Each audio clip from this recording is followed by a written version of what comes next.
Rise of the Exile, Book 1 of the Shadow of the Tyrant King series, by J.D. Matter. Chapter 36, The Royal Airship Disaster. Nearly a decade before Garrett found himself walking through the streets of Devonstone with Lucas, he found himself in the most unlikely place. Rickety cable cars inched their way up the mountain, weighted by the load of many passengers. Through the tall snow-caked pines the cars swayed to and fro, yet steadily climbed upward.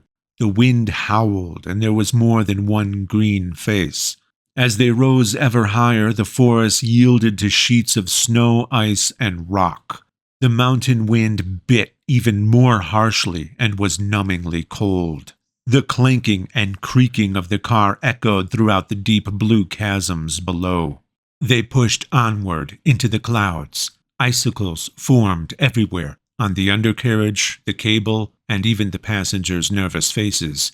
All they could see was blinding whiteness. Garrett Narmonius was the only child there. He was 12 at that time. He felt out of place and stood close to his father's side. His father was a kingly man in stature as well as title. King Narmonius wore a thick fur coat and had a bushy brown beard. Both Garrett's mother and his 6-year-old sister, Vianette, awaited their return in Atrium City. The great mage, Archer, Harklin Archer, stood close to the king and to Garrett. He looked like a high mage master, with his long dark robes adorned with shiny golden stars. His long beard and mane were as white as the surrounding snow. He did not fancy himself as solely a mage, though. He was a duke, the king's advisor, and most importantly, the ambassador of the woodland realm. He was one of the few men to ever set foot in Varaxia. Remarkably, his duties as ambassador brought him to the Sky Realm regularly. Garrett looked upon him with wonder. The clouds began to clear as they rose ever higher. Soon they saw blue sky again. They were at the snowy peaks of the desolate mountains of the frozen north. That was when Garrett saw it. An enormous airship was tethered to the highest peak. It was faded blue by the icy atmosphere. The great gas-filled fuselage floated like an island in the sky, like Varaxia itself. It was sleek and shiny like polished silver. Garrett thought it looked like a rocket. He tugged on his father's coat. "Father, are we going in that?" "Yes, boy." Garrett's heart leapt with excitement and fear. The cable car approached a creaking metal platform dock near the airship. Garrett could see the clunky old machine that was pulling the cable car, and it was sputtering and steaming with heat. As the car reached the platform, it clanged loudly into place, jerking abruptly, and everyone lurched forward. The pulling machine sputtered, let out one last puff of extra black smoke, and then hissed a sigh of relief. "Make way for the royal party!" yelled a random voice. The king, Harklin Archer, and Garrett disembarked first. Everyone else followed. Garrett kept tripping on the maze of metal catwalks because he could not keep from staring up at the massive ship. It was a cold walk as they crossed into the ship's shadow. A ramp covered with a plush red carpet led up to the gondola. The cabin was streamlined and silvery, like the rest of the vessel. They filed into the airship, past 2 guards in shining armor, and each wielding menacing battle axes. They wore the emblem of the purple leaf, circled by white vines, royal guards. The airship's interior was luxurious. There were many windows so that they could enjoy the spectacular landscapes as they floated high above. There were even windows in the floor. There were 4 rows of benches with fat blue cushions. In the back, there was a grand piano and a spiral stairway that led to the upper decks. Intricate swirling patterns were etched into the walls and ceiling. Upon the cabin walls were painted curls of cloud and sparkling gemstone constellations. It truly was a royal vessel of high luxury. Garrett sat in a window seat and watched with awe as the starboard engine rumbled to life. Its giant propeller cranked a couple of times before disappearing into its full speed. The port side prop thundered alive immediately after. They were enveloped by the harmonious hum and vibration of the engines. The captain took up his position at the front of the vessel, behind a wheel like one that could be found on an old seafaring ship. He adjusted several levers and repeatedly checked gauges. He flipped a few switches on the ceiling before grasping the throttle and easing it forward. The engines grew louder and higher pitched. Garrett could feel a forward and upward momentum, and his heart leapt again. A few people stayed behind on the platform dock, and they waved as the massive airship parted. They disappeared when the ship entered another cloud. A pillowy landscape of clouds was below them, and it looked like snowy white hills. Above them was only vibrant blue sky. The engines calmed into a harmonious hum again, and all was serene. A pianist manned the reflective black grand piano, and soon the gondola, which had surprisingly good acoustics, was filled with elegant music. The aroma of gourmet food wafted through, and shortly thereafter, a meal literally fit for a king was served. Every sense was indulged. There was much smoking, drinking, and laughter, but after a while, those of high status adjourned to a back table where they discussed the affairs of their visit to the grim ruler of the frozen north. "How do you suggest we contend with this new threat from the north?" the king asked no one in particular. "This black eagle, if I may." A scrawny fellow with a wiry beard raised his hand, and the king gave him an approving nod. "War is, alas, inevitable." That statement scared little Garrett, and he began to pay close attention. Harklin Archer glanced back at the youngster, concerned that the boy should not hear such things. It was the king's will, however, that his son come along and learn about kingly duties. "We must strike preemptively, your grace," the scrawny man continued. His suggestion was followed by an equal measure of approving and disapproving grumblings. "Yes," added another man, "we need to raise an army." "How do you propose we do that?" asked the king. "We must study the old ways." Then Garrett heard the unmistakable voice of the Grand Mage Archer, for it was a noble voice and always sounded poetic. Archer spoke, and the others were silent. "I am disturbed by the increasing number of men who are eager for war these days. Ours is an era of peace because the people of our era are wise. The wise settle their disputes in cunning fashion. War is clumsy." "What then?" asked King Narmonius. "In all your wisdom, my friend, what do you suggest?" "Why kill thousands of men when we need only kill Renaud?" answered the mage. "It is this new ruler from Obsidia who wishes to fight. It is this Renaud. I believe he demands it of his people, and his people will fight because they fear him. The people of the north desire peace just as we do.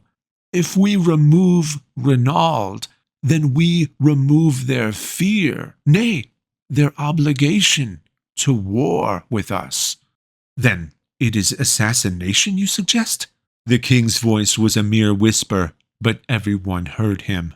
The mage's suggestion seemed to have unanimous approval, except, ironically, from the one person who was required to approve it, the king. "I must hesitate," said the king. "This doesn't feel right either." "Murder is what you speak of, Harklin." "Your grace, you're a good leader," replied the mage. "Good leaders are naturally empathetic. Of course you would question such an action, rightfully so, for you could just as easily be a target for assassination. Murder, my king, is a strong word. Remember, Renaud is first and foremost an obsidian. He is not of our world. Is it murder to kill something that isn't a man? I must further contemplate this course of action, said the king, as he rose and his company rose with him. He briskly retreated to his private quarters, and everyone else dispersed to their own affairs. The constant hum of the engines was soothing. The sky's brilliant blue was pushed down to the horizon by the blackness of night. The gondola was soon filled with darkness, except for a few dim lights here and there, the most of which were at the control panels. Garrett had fallen asleep with his face pressed against the cold window. Later that night, Harklin Archer shook him, and Garrett was surprised to awake in a bed of the royal quarters, where his father had carried him and tucked him in. "Wake up, boy," said Archer. "I want to show you something." "What, sir?" Archer did not answer, but instead helped Garrett into a heavy coat. They quietly crept from the quarters and into the darkness of the gondola's main floor. There was gentle snoring everywhere. They headed toward the back and went through a few doors. As they went farther, their surroundings became less luxurious. Before long, they were venturing through industrial-like rooms full of piping, wiring, grease, and red lights. Those rooms were much colder than the plush forward quarters. Archer opened a final door, and suddenly the room was filled with noisy, freezing wind, for the door led outside. He took Garrett by the hand and stepped outside upon some rickety metal grating. The outside walkways were narrow, but had high railings. Garrett fearfully looked down. Only a thin metal catwalk kept him from plunging into the misty black void below. Archer took Garrett to a caged ladder, which they climbed until they reached the top of the airship. Garrett was irrationally fearful of the height, for his intellect told him that he was in no danger, as long as the great mage was by his side. That was true. If he fell, Archer would merely levitate him back to safety with ease. They went to a small platform at the top of the grand ship. "Old Harklin knows all the best spots," said the mage. Garrett looked up, and he could barely comprehend the millions of stars before him. The sky seemed to have more stars than blackness. He gasped at the sight. Significantly brilliant stars shined, while others were subtle and glowed dimly. The sheer vastness of it all was truly a wonder. Archer began to point out different constellations. "Look behind us, to the north. See there? That's the dragon Ermac." Archer pointed again. "See over there? That's Lon Croy and his mistress. Well, I won't elaborate on that one. Look to the southeast. That's Macabre." "What's Macabre?" "Oh, some strange creature that caused trouble long ago. Most of these constellations represent something or other that caused trouble long ago. Now that I think of it, I'm amazed you don't have a constellation yet, boy." They both laughed. "What's that one?" asked Garrett. "What one?" "That cluster with the long curve." Garrett pointed straight up. "Remarkable. Simply remarkable." "What?" "Boy, that constellation is the very reason I brought you up here. That's the one I truly meant to show you. The chance that you would inquire about that specific constellation out of all these many stars is slim indeed. I know, however, that it is Providence. That, good prince, is the Archer constellation." "Archer constellation?" "Yes, boy, see him? The curve is the front of his longbow. He traced the constellation with his finger, connecting the dots, and suddenly Garrett could see it. Can you see him standing there, drawing his long bow? Oh, yeah, but there aren't any stars that could be his arrow. His arrow, did you say? It never ceases to amaze me when I witness Providence. Garrett did not know what he was talking about. Garrett, there is supposed to be a comet that will come one day and pass through the bow of the Archer constellation. Can you guess what that comet is called? The Arrow Comet? You guessed it. When will that happen? No one knows for sure. It has never happened before. Then how do they know it will happen? The Varaxians say it will, Garrett. They say that the Arrow Comet passing over the bow of the Archer constellation will mark the moment the Tyrant King returns. It is a celestial warning. Does your name have anything to do with that constellation? I don't know where the name Archer originally came from, but I fear my name just might have something to do with that dreaded bunch of stars, yes. The relation is still unclear to me. Garrett correctly suspected that it was clearer than Archer was leading on. The cold wind was becoming bothersome and was beginning to steal the fun from their wondrous excursion. Come, Garrett, let us head back down. With all due respect, sir, why did you want to show me this Archer constellation? A wise question, Garrett. Listen, a mage like me is the closest a man can get to becoming like a Varaxian. Hence, sometimes I see the world without the constraints of time. I must use my intuition to make sense of it all, for sometimes I see bits of the past, and sometimes I see bits of the future. Garrett, you must be prepared, for the Tyrant King is in your future. The following morning, after waking and washing, everyone settled in for a regal breakfast. The gondola came alive with many simultaneous conversations, clinking silverware, and a string quartet. Garrett, still worried about Archer's warning, was content to stare out of a window and daydream about the future. Clouds drifted by in puffs of every form imaginable. They bulged and curled and changed shapes before his eyes. They were hypnotic. Their glow was blinding against the deep blue sky. A black speck appeared in the distance. Its movement caught Garrett's eye. It moved through the clouds, disappearing and reappearing. It came closer, and Garrett pressed his face to the glass.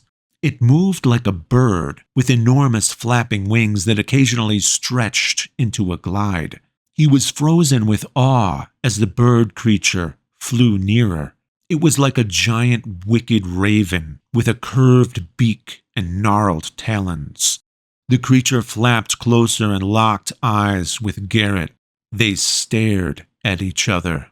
Garrett felt a sudden jolt of fear that was like a punch to his gut. Hey, something's out there! Garrett yelled, but the only one who noticed was Archer. The mage scurried to Garrett's side and looked out the window. There was nothing there. It was right there! I wasn't imagining it!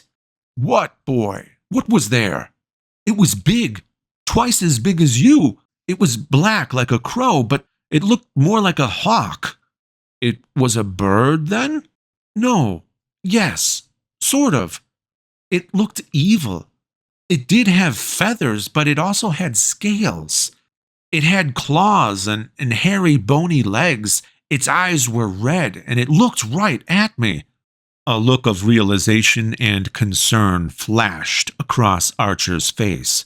Garrett could see that Archer knew what it was. What was it? Archer ignored Garrett's question and instead marched briskly to the captain. Captain, the young prince saw an Oberot, starboard. The captain smirked in anticipation of a punchline. When one did not come, however, his face relaxed into a frown. You aren't serious?" "Yes, Captain, tell your men to watch the skies." The captain moved frantically about the ship until all personnel were notified about a possible Oberot sighting. Men ran to the narrow metal catwalks outside and scrutinized the sky with telescopic lenses. They were drawing nearer to their destination, their home, glorious Atrium City. The airship's altitude lowered and the engines hummed more deeply. The men outside became frantic, for they did not spot an Oberot above, but something much worse below. There were formations of Black Eagle soldiers, thousands of soldiers who covered the Pelennor fields like a blanket. They were marching toward Atrium City. That army had to have been on the move since long before negotiations in the desolate mountains. That meant the Black Eagle never had any intention of avoiding war. Renaud's will was absolute. Atrium City came into view. The skyscrapers, faded by distance, were like a geometric mountain range. The sunlight had made the sky brilliant gold, and it looked like they were flying through an old sepia-toned photo. Blinding gold reflections fluttered across the buildings like gleaming precious crystals. Many other airships buzzed around busily, as if on an invisible junction in the sky. They gave the royal airship a wide berth. Several men suggested that they should not land. They should move on to safety. King Narmonius, however, would not abandon his people, and certainly would not abandon his wife and daughter, who awaited him in the doomed metropolis.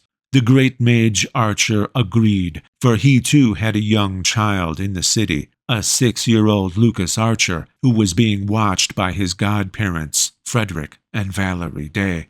Instead of fleeing, they made preparations for battle. The tallest building in the city, the Royal Oak, was their landing site. The landing pad was 120 stories up. As they descended upon it, the crew scrambled into their various positions. Thick ropes dropped from the front of the vessel. The engine's pitch lowered even more as they slowed. The seats were vibrating. The ground far below was crowded with people looking up at the massive airship as it docked. Such an intriguing sight was rare and beautiful. That sight brought hope, for the king had returned in their time of need. A violent rattle broke the smooth rhythm of the landing. Suddenly, the port engine exploded into a huge yellow fireball. Twisted chunks of metal shredded the airship. The great mage Archer could have saved them, but he was killed instantly by shrapnel. Screams of horror filled the gondola. Everyone aboard felt a sudden lean and then a sickening drop.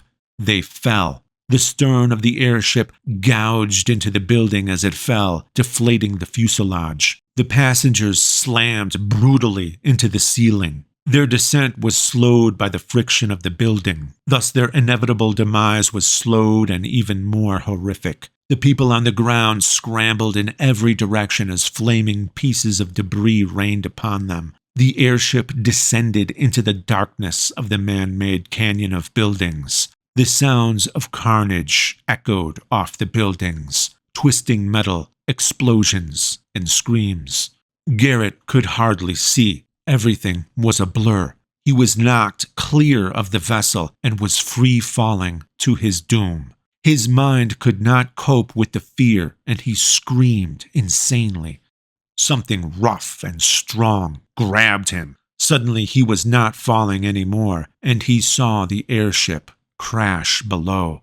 It sounded like thunder. Garrett looked up and saw that he was being held in the claws of the Oberot.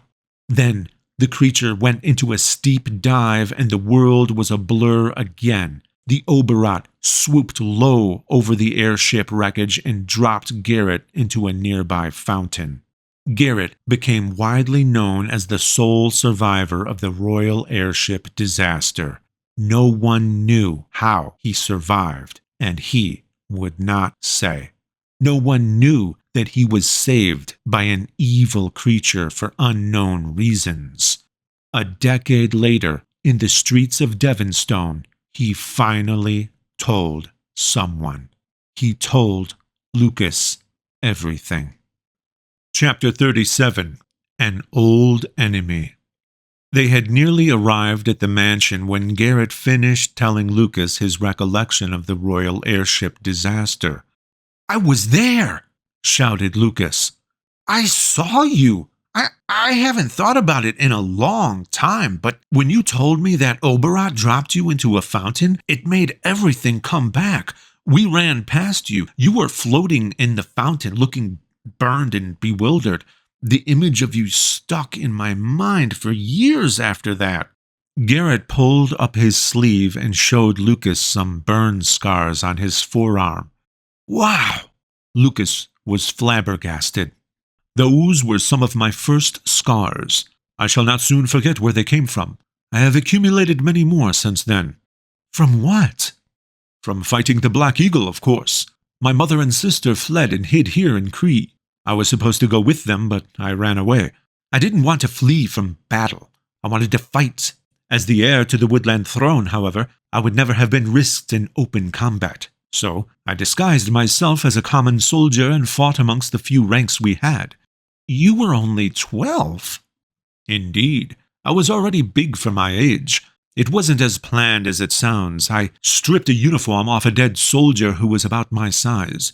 I hid my face behind smeared dirt and grime. I had a helmet, and I looked well enough like other soldiers." They talked for a long while, but their talk was at an end. The mansion was before them. Lucas tried to hide his excitement about seeing Vianette again. Why did her brother have to be so scary? It was not easy. Lucas noticed himself trembling. He kept thinking, she couldn't possibly feel about me the way I feel about her.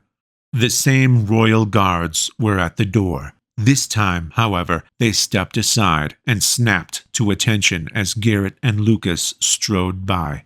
When Garrett was not looking, Lucas was sure to give them both a cocky smirk, as if to say, "Not laughing now, huh?" They playfully grimaced back. The interior of the mansion was excessively luxurious, and it reminded Lucas of the Rook estate. Vianette was sitting on a couch. She was wearing a lovely white dress from her, no doubt, infinite wardrobe. Her long, silky legs were together and tilted slightly to one side. Her posture was so upright and prim that she looked as though she was doing the couch a favor by sitting there. That vision of her was even more intimidating than her overwhelming sibling. "Lucas, I'm sorry about my coarse brother," she said with a gleaming white smile. Lucas's heart melted. Garrett rolled his eyes and gave them both looks of disgust, especially Lucas, who did not notice, for Vianette was apparently now the only person in existence. "That's fine," replied Lucas after a long silence. He's a nice fellow?" "Was that a question?" Vianette laughed. Lucas thought, goodness, even her laugh sounds like music. "Well, I didn't mean it to be," said Lucas, "but I guess it was." "No," said Vianette, and there was a confused silence before she elaborated. "No, he's not a nice fellow." Her musical laugh resounded again, which made Lucas laugh too. "Laugh it up," yelled Garrett, but he was smiling. "Ha ha." "Lucas," said Vianette, "Garrett brought you here because I wanted to talk to you about something. I would have gone to see you myself, but Garrett insisted on going instead and bringing you back here. I told him you were my friend, and he had already heard so much about you from Mother, so I guess he wanted to meet you." "That's fine," said Lucas, still reeling from being addressed as her friend. Garrett had not moved in a while. He looked like a menacing statue, and Vianette looked suddenly irritated by him.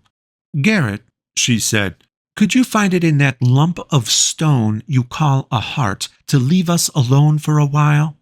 Garrett flinched. He could cut a bloody trail through an army, but he was not nearly strong enough to withstand the pleading face of his sister. "Very well," grumbled Garrett. He stubbornly tried to pull off his hot leather tunic, but the slung sword prevented him from removing it. Frustrated by his sudden, inexplicable clumsiness, he yanked off the huge sword and threw it in the corner. It clattered with impossible loudness and shuddered for a few seconds. Vianette's nostrils flared at him. Just before Garrett left the room, he turned toward Lucas. "Remember," said Garrett with a growl, "a vision of innocence." Then he was gone. Lucas wondered if he could even pick up that sword in the corner, let alone throw it. Suddenly, Vianette leaned back and exhaled. Her prim posture was gone as she tucked her knees up to her chest and wrapped her arms around her shins. She was merely acting the regal part while her brother was there. She was a good actress, for in an instant she was completely informal. She patted the couch's vacant space beside her, beckoning Lucas to come over and sit. Lucas glanced at her, then at the sword, and then back at her. He was pondering how long a while was, for after a while, the owner of the sword would be back. Slowly, he walked over the deep rug and sank into the couch. He was not touching her, but he could feel her warmth radiating. She laid her pretty head upon her knees and looked at Lucas sideways. She had a distraught expression. Now that Lucas was close, he noticed a curious little scratch on her right leg. "Lucas, I need to tell you something before you find out on your own." That sounded much too serious for Lucas's liking. He had suspected their happy new connection seemed too good to be true. "What?" asked Lucas, anxious and worried. "I'm afraid of how you'll react if I tell you, but if I don't tell you, then you'll just find out on your own, and then you'll be mad at me." "Don't worry," said Lucas. "How could I ever be mad at you?" "Oh, trust me, you could be." Lucas felt only potent curiosity. He could not imagine being angry with her. "Okay," Vianette said with a sigh. "Here goes. Lucas, when I was little, my mother and I had to escape from Atrium City." "I know," said Lucas. "Let me get this out, Lucas. You don't know everything about it. When we came to Cree, my mother felt the need to hide our identities. We were hunted after all, so my mother told people that her name was Melinda. She actually let me choose my own name. I picked the most beautiful name a little girl could think of. Do you know what it was?" "No. What?" "Merryweather." Lucas fell off the couch and scrambled to his feet. He pointed at her. You're Merryweather?" She let go of her legs and straightened up. "Yes, Lucas." She looked into his eyes. "I'm Merryweather." I don't understand. What about your hair? Merryweather had purple hair. You can't be her. Merryweather hated me." Vianette laughed nervously. "Lucas, I didn't act that way because I hated you. I acted that way because I liked you." She winced, and her vulnerability was exposed. Lucas was still trying to comprehend the revelation. "Merryweather wasn't beautiful," he said. She climbed trees like a monkey." Vianette blushed slightly, for Lucas implied that she was beautiful. That sentiment, however, may have been tarnished when he compared her to a monkey. "Lucas, I still climb the occasional tree." She pointed to the curious scratch on her leg. "Listen, a long time ago, I snuck into Rook's garden. I didn't know she was a witch. She caught me picking her flowers. Can you imagine? She knew exactly who I really was, too. That dreadful woman turned my hair purple, a regal color, she called it. I ran home to show my mother how I had been assaulted. I couldn't understand it, but my mother didn't see my hair as purple. The effects of the spell could only be seen by other children. That was how Rook could get away with assaulting me, because no adult could see what she had done to me. She was brilliant and cruel. knowing the other kids would tease me and that I would have no recourse. Lucas reached out and touched her hair. When did I become old enough to see your real hair color? It's different for everyone, she said. It happens when you reach maturity. Maybe it happened when you found out that your godparents were killed. Lucas, amazed, rubbed a few strands of her thick, reddish-brown hair between his fingers. Lucas, to this day, a child will see my hair as purple. They're always laughing and pointing. Lucas tried to remember. Did I ever make fun of your hair? Vianette smiled. Amazingly, no. But you did paint my nose red once. Lucas snapped out of his daze of wonderment. And you got me expelled briefly, shot rocks at my face, scratched foul names into my desk, put bugs into my food. Okay, point made, she giggled. There was that musical laugh again. Lucas looked deeply into her eyes, searching. It was true. He did not realize it throughout his whole life in Cree, but Meriwether was beautiful. They had been apart since the Black Eagle invasion. It was long enough for her to mature into someone Lucas did not recognize until that moment. Lucas still held her strands of hair in his hand. He gave them a slight tug, pulling her face closer to his. At first, she did not realize the implications. Then, as his face drew nearer, she realized that he did not care if she was Meriwether. She closed her eyes and awaited the feel of his lips. When their faces were a mere inch apart and they could feel each other's breath, Garrett's while was over and he came into the room. He got a full view of what was about to happen. Lucas and Vianette suddenly jerked away from each other, unsullied. Garrett's eyes bulged. His face was deep red. His teeth were grinding. He was more furious with Lucas than with any sword-wielding Black Eagle soldier in the woods, and they did not fare too well. There was no doubt about it. Lucas was in deep trouble. Chapter 38. Thucas's Bruises. Lucas, what happened to your face? Asked Gigi. It looks like a roof collapsed on your head. Oddly, Lucas was smiling despite his tousled appearance. His smile, though, was most disturbing, for he was missing 2 front teeth. His left eye was black and shiny, his lip was split, and his cheek was swollen. Oh, hi, Titi. Come on in, make yourself at home.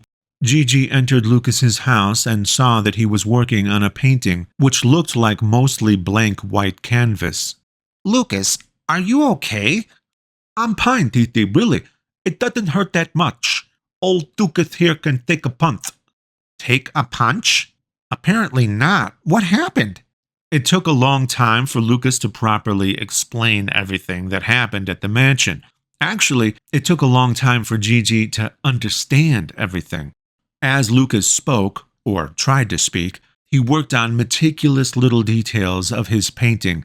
Gigi could barely see what he was painting, but he did notice that Lucas was using collovium, a risky notion. Gigi tried to get a closer look, but when he heard about Vianette's true identity, his mouth dropped open and he forgot about whatever Lucas was painting. Meriwether? Her? Gigi shook his head. Amazing! Then Lucas explained Garrett's untimely entrance, which Gigi immediately recognized as the reason for Lucas's unfortunate condition. Lucas explained how Garrett pummeled him and that Garrett was an unstoppable monster. So how did you escape? Asked Gigi.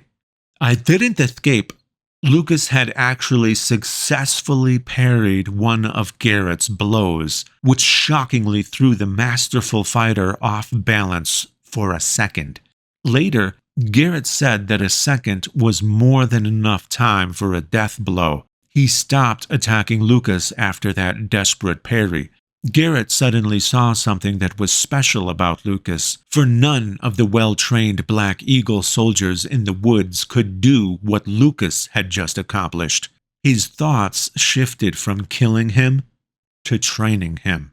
During that moment of calm at the end of Garrett's assault on Lucas, a cunning punch blindsided Garrett from the last place he expected. Vianette's punch thudded deeply. An hour later, Garrett too had a black eye. He was more than embarrassed. He was a calloused veteran warrior, bruised by a princess. "Is he going to train you?" asked Gigi. "Yes," Lucas nodded. Lucas's painting was finished. He reached into the canvas and pulled out what he had been working on, 2 front teeth. He shook them in his hand like dice, listening to them click against each other. "Now I just have to figure out how to attach them." "How to attach them?" Lucas nodded. "Try to fit them into your mouth." Lucas did. The fit was perfect. Gigi pointed his wand at Lucas's mouth. A blue light shot from the wand's tip and soaked into Lucas's face. Lucas tried to wiggle his new teeth, but they remained firmly in place. Lucas looked and sounded normal again. "That was an old healing spell," said Gigi. "Look, it cleared up the rest of your face too." Later that day, Blake and Justin came over. Lucas explained everything to them.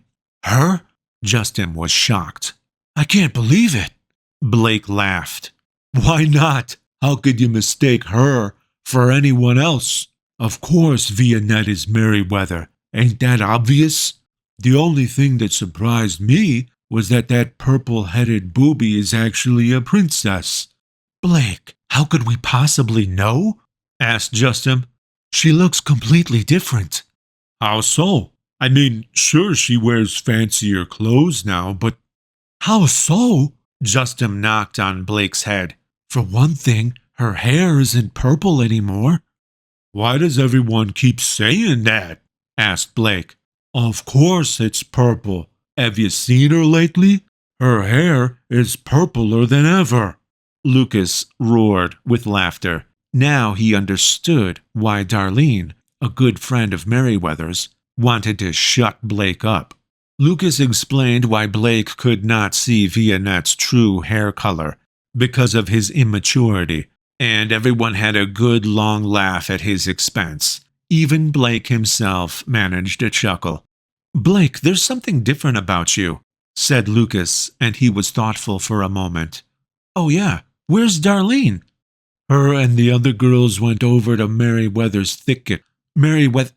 Vianette is with her, I think." That was all Lucas needed to hear. In a flash, he was out the door and down the street. Freedom was an odd thing. It felt strange to be skipping down the street without being harassed by Black Eagle soldiers. It felt strange to be wandering over the hills without looking over his shoulder. It felt good. Soon, the sloping woodline of Merryweather's thicket was before him. He heard the girls' voices in the distance. Their giggly banter echoed hauntingly off the trees. Lucas crossed into the dimness of the woods. He saw the group of girls lounging about the old campsite. Wendy, Darlene, Kathy, Emily, and Vianette simultaneously turned their heads toward Lucas when he gingerly approached. The thicket, once loud with girlish voices, was now profoundly silent. Vianette, smiling, scurried toward Lucas and took his arm. They walked arm in arm away from the girls and headed toward the Mandalay Creek. The girls' once boisterous discussion was lowered to excited whispers. The shallow creek's cool waters cascaded over white river rocks. Its lush sound overpowered all other ambient noise except an occasional bird song. Beams of ghostly sunlight filtered in through the tree's canopy and moved slowly all around them. Lucas wanted to immortalize that beautiful place on canvas so that they could go there whenever they wanted. "Your face," said Vianette as she touched his cheek. "It's better." "Healing spell," replied Lucas. "Oh, Maybe we could try it on my knuckles. She showed Lucas her bruised knuckles. My brother's got a hard head. They laughed. Lucas, remember the last thing you said to me in this place? Lucas thought back to when she was Merryweather. She had just sawed through a tree branch, causing Blake to fall. Lucas could not remember what he said to her, but he remembered her laughing at him. No, what did I say? You said, the repercussions will be concussions, she said in a mockingly deep voice, and then laughed. I guess that turned out to be true. It all came back to him, and he laughed too. They were face to face, and her arms rested on his shoulders. Her hands were clasped behind his neck. Garrett was not there. She looked up at him, and they finished what they started in the mansion. Chapter 39. Bluntwood. Kuroth and the 5th Legion of the Black Eagle were coming, and everyone knew it, thanks to Garrett. Word spread quickly of the impending doom, and Devonstone's streets grew increasingly vacant. A large number of people started migrating east to Border Wild and the unexplored beyond that, where Lucas and his godparents spent those early years in hiding. Surprisingly, there was a good chunk of the population who wanted to stay. They were enraged with the Black Eagle. They were willing to risk their lives to fight them. That worried Garrett, for he knew that making a stand against the 5th Legion was suicide. Many good Cree folks would die. The school year was over, and everyone expected one last summer of peace. Lucas turned 16 and knew nothing of peace, because he had started his training with Garrett. They were in a private stone courtyard in the middle of Thender's mansion. It was big enough to provide plenty of room for fighting, and it was surrounded by walls, so there would be no permanent retreating. In the center, there was a gushing fountain, big enough to swim in. It was a good tool to stave off dehydration from the harsh rigors of training. Garrett was wearing a simple set of loose-fitting black pants and shirt. Lucas was instructed to do the same, which he did. Come here, Garrett commanded, and Lucas followed him to the fountain. Wood usually floats, Garrett said as he reached into the water and retrieved a 3-foot-long shaft of wood, about 1 inch in diameter, that had sunk into the bottom. But this is bluntwood. Are you familiar with it? Lucas had never heard of it and shook his head. It's dense, not buoyant. Garrett continued, slapping the stick into his open hand. But water can still get in after being submerged for a long while. Water still saturates it, and it becomes extremely heavy. The stick thudded substantially into his hand as he spoke, making Lucas grow nervous. When you can wield this stick with ease, a sword will feel like nothing. Garrett tossed the stick to Lucas, but Lucas was not prepared for the weight, and it slipped out of his hand. Pick it up, said Garrett as he retrieved another stick from the fountain. When Lucas picked up the bluntwood shaft, Garrett told him that he was holding it backwards. Garrett pointed to the stick's tip, which was carved to a dull point. That represents the blade, Lucas. The other end is the hilt. As soon as Lucas flipped the stick around, Garrett was advancing. He feigned left. Lucas blocked only air, and the blow came from the right to his ribs. You just died, said Garrett. Flustered, Lucas plunged forward with a thrust. Garrett sidestepped, collapsed him with a kick to the back of his knee, spun around, and slammed the stick into Lucas's chest. Lucas was on his back and looking at the sky. Dead. It was painful, but Lucas jumped up and slashed furiously at Garrett. To Lucas's surprise, Garrett stepped inward, where his stick no longer had any leverage for striking. Garrett's knobby elbow, however, had plenty of leverage, and it slammed into Lucas's face, bringing him down yet again. Then Garrett stripped him of his weapon and put both the stick's pointy ends to Lucas's neck. Dead. It went that way for hours. Another stick to the face. Dead. A crushing boot to the gut with a follow-through of harsh blunt wood. Dead. And a disarming strike to the wrist followed by a glancing blow to the neck. Dead. There were splatters of blood on the ground and on Garrett's face and arms, but it was only Lucas's blood. Lucas still had yet to see if his master's blood was as red. Perhaps a monster like Garrett had green blood. Lucas was determined to find out, though, for he would not give up. So he launched attack after fruitless attack, and Garrett countered every attack with ease, providing a punishing consequence with each failed maneuver. Garrett was amazed by Lucas's determination and sheer stamina. He felt that his decision to help hone Lucas's potential was vindicated. Lucas was the kind of student a teacher liked to have. At last, in the moonlight, when Lucas had exhausted every possible direction of assault and hit nothing, he seemed to yield. He stood motionless with his stick, not attacking for once, but still breathing heavily. He was barely able to lift his arms, with or without the stick. "Finally," said Garrett, "the first part of your lesson is over." "The first part?" "Indeed. Since you no longer wish to attack, perhaps you could try your hand at defending." That statement turned out to be the prelude to the beating of Lucas's life. Garrett mercilessly slammed the blunt wood into Lucas's flesh. For every brutal thud, there was a scream of agony. Lucas was knocked down regularly, and each time it took him longer to get up. Garrett allowed him to take all the time he needed. Sometimes it took a minute, sometimes two. Each and every time Lucas fell, Garrett did not expect him to get up again. But he did, which was shocking to him. He waited patiently while Lucas repeatedly stumbled to his feet like a drunken man. Then, when he was upright, Garrett pummeled him back down. Garrett silently wished Lucas would give up.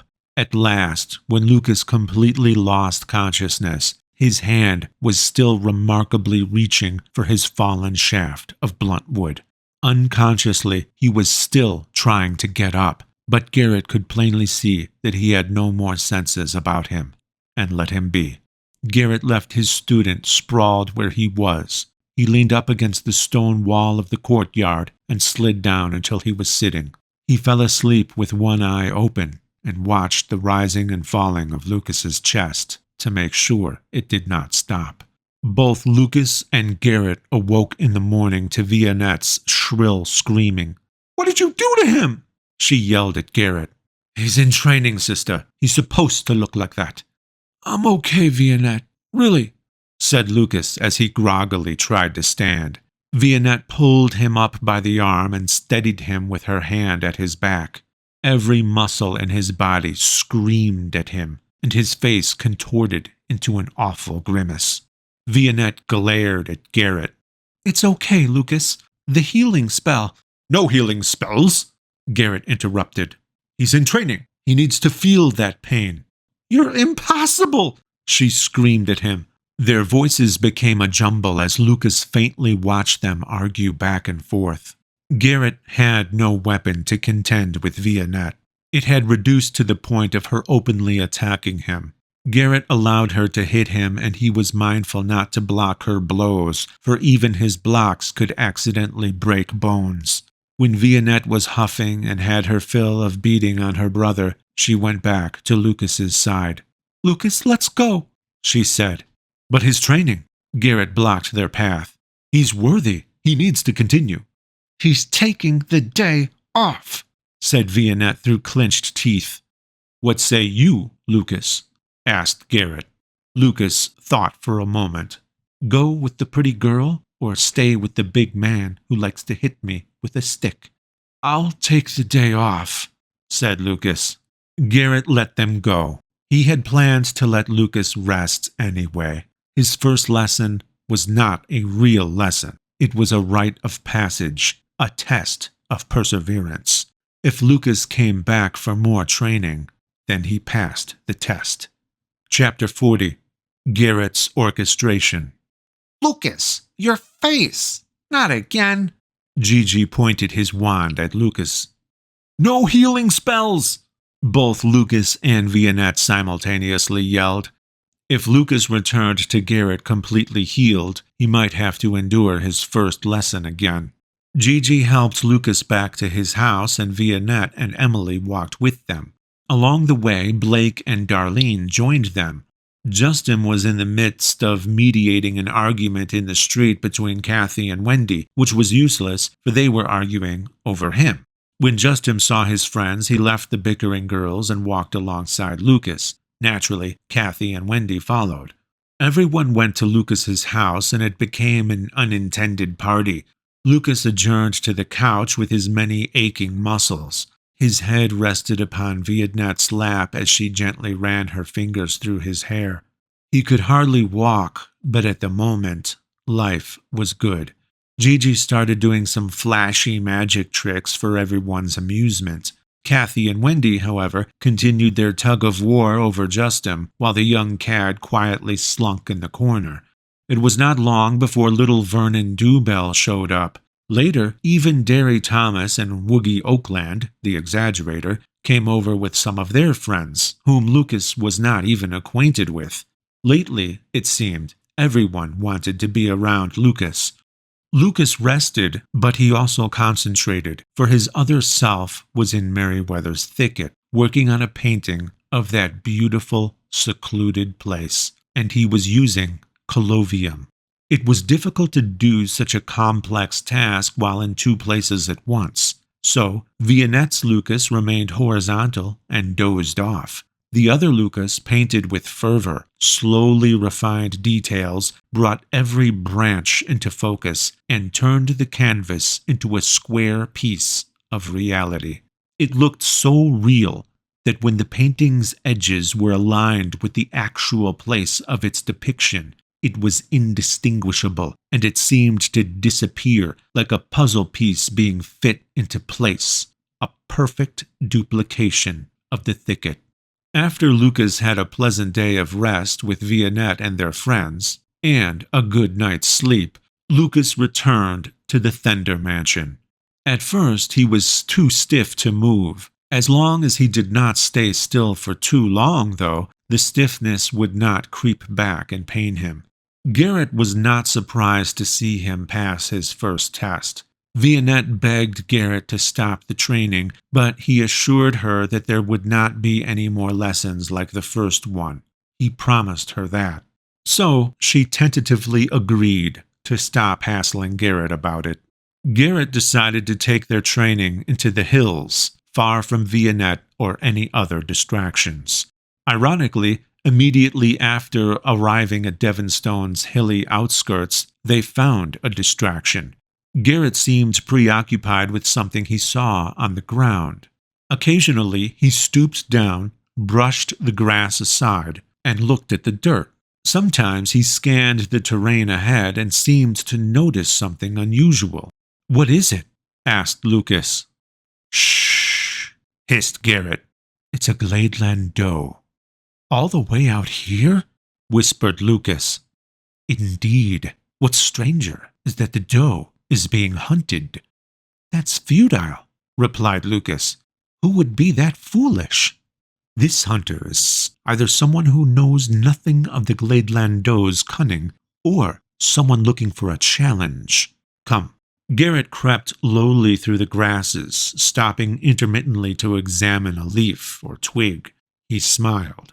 "Lucas, this is a skilled stalker. He has thwarted the doe's every attempt at evasion. Still, though, the doe knows he is there."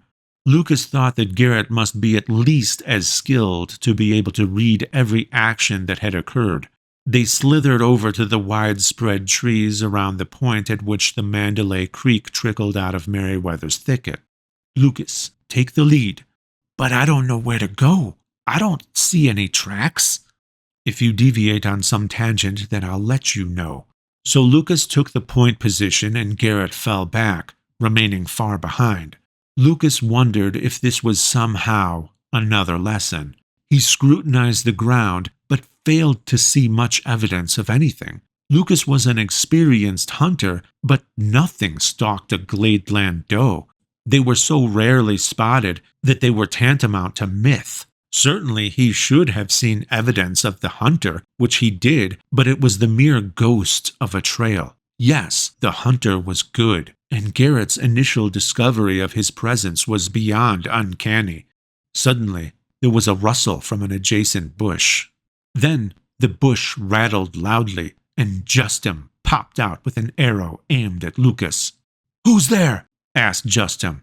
"Oh, it's just you, Lucas. Did you know that you were spoiling my hunt?" Out of nowhere, Garrett came crashing down behind Justin. Justin leaped forward and nearly fell. He scrambled backward and got a good look at the man who had outstalked him. "Who are you?" "Justin, this is Garrett, son of Narmonius, heir of the Woodland Throne, the one and only. Garrett, this is Justin, a friend of mine." Garrett laughed. "I think never has someone with so many names been introduced to someone with so few. Justin, you're a skilled woodsman." "Thanks. Lucas actually taught me how to hunt." "But he's long since surpassed me," said Lucas. "Obviously." "What are you two doing out here?" asked Justin. "We're headed out here to train, fencing, hand-to-hand, that sort of thing." Justin started to walk away. "Sounds like a waste of time to me," he said as he continued his hunt. "I don't want that doe to disappear on me. See you later." Garrett and Lucas turned to walk away, and as they did, Justin made one more statement. "I could just impale you with an arrow, and you'd never get anywhere near me with a sword." Justin was speaking more to himself than anyone else, but they heard him nevertheless. That stopped Garrett in his tracks. "Impale me with an arrow?" Garrett turned to face Justin. "You fancy yourself an archer? Kill me before I get to you then." He started to march toward Justin, who kept his usual calmness. Still, he refused to raise his bow. "If you don't kill me by the time I reach you, then I'm going to break your neck." "Garrett, what are you doing?" asked Lucas. "Please stop this." Garrett did not listen. The gap between him and Justin was quickly closing. Justin's instincts took over, and he knocked an arrow. "Good," said Garrett. "Now release it. I'd say you have about 7 seconds before I reach you." Anyone else might have been scared witless to act or not act. Justin, however, seemed cool and emotionless. He aimed at Garrett's right thigh and let the arrow go. It whined toward him as a barely visible streak. Garrett slapped it out of the air with a loud crack. "Wow!" shouted Lucas. "I've never seen anything like that." Garrett stopped in front of Justin, dwarfing him. He did not break his neck. "Now what will you do?" asked Garrett. "Run," replied Justin. "Hide, then I'd stick an arrow in your back." Garrett laughed. "Scoundrel, I don't believe it. You aimed for my leg on purpose. It was an impressive attempt, too, and you didn't waver. Lucas, you have some truly unique friends. So, Justin, you seem like a rogue to me. Perhaps one day you could be a ranger." "I do what I can," replied Justin. "I prefer to stalk from the shadows and strike without being seen. That is wisest. I'm too small for frontal open combat." "You'd be surprised at what you can do," replied Garrett. "May I?" he asked before taking Justin's bow. Then Garrett reached over Justin's shoulder and retrieved an arrow from his quiver.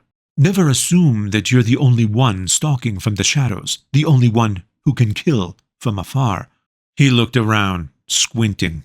"Ah, you'll do," said Garrett as he knocked an arrow and seemed to aim toward nothing in particular. "What will do?" asked Lucas. Garrett did not answer. He loosed the arrow with a loud twang. It whistled across the hill and thudded into a tree's trunk. "Ha! Got it," said Garrett. "Big deal," said Justin. "Anyone can hit a tree." "It wasn't the tree I was aiming for," replied Garrett. He walked to the tree, yanked out the arrow, and displayed it before Justin's eyes. "I was aiming for this beetle." A skewered beetle clung to the arrowhead. "How did you do that?" asked Lucas. "I was taught archery by a half-Varoxian named Rue. When I decided to stay in Atrium City and fight the Black Eagle, she made sure I knew the ways of marksmanship.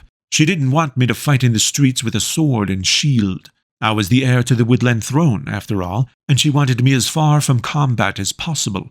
She was a good teacher. Being half Varoxian, she could hit a flea in mid-leap at 100 paces. Even Justin was impressed.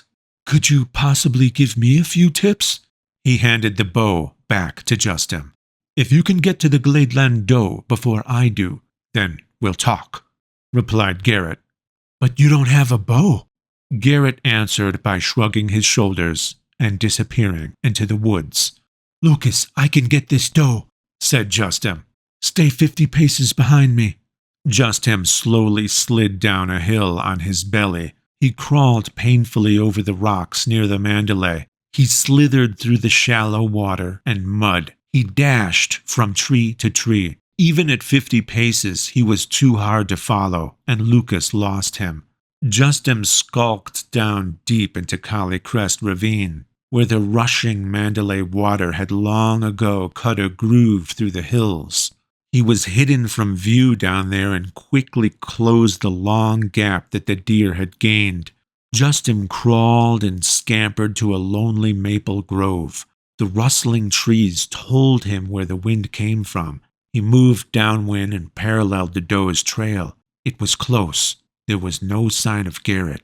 Victory was at hand. Justin saw a rocky hill with patchy grass like a balding man's head. The cunning animal's trail led behind it. He hid behind a row of shrubbery and sneaked to the other side. As he emerged from hiding, he could see that there was a long clearing. He scanned for it, fully expecting to see the deer standing upon the open field. Instead, what he saw shocked him. The Gladeland Doe was standing next to a short boulder. Garrett was sitting atop the boulder and gently petting the timid deer. "I can't believe it!" Justin's voice pierced the silence. The deer jerked, gracefully leaped away, and disappeared into the hills. "So, I guess I can forget about those pointers," Garrett chuckled. Then he stood up and was motionless and silent for a long time, mindful of his position. He thought. He wondered. He contemplated. Various scenarios played out in his mind. He believed that he had been going about this the wrong way. As he stood before an eager young mind, he realized that coming to Cree could serve a broader purpose. He could do more than warn Cree's people and teach Lucas how to defend himself and Vianette. At last he spoke. "No, Justin, come along with me and Lucas. There is much for you to learn. I brought Lucas out here so that his training wouldn't be distracted. That was a poor decision. We should be training in the streets of Devonstone for everyone to see. Will you accept me as your teacher?" "Yes, of course," replied Justin. He imagined all sorts of neat tricks Garrett might teach him. "Good," said Garrett. "Lesson 1. He tossed a stick to Justin. "Pick up that piece of blunt wood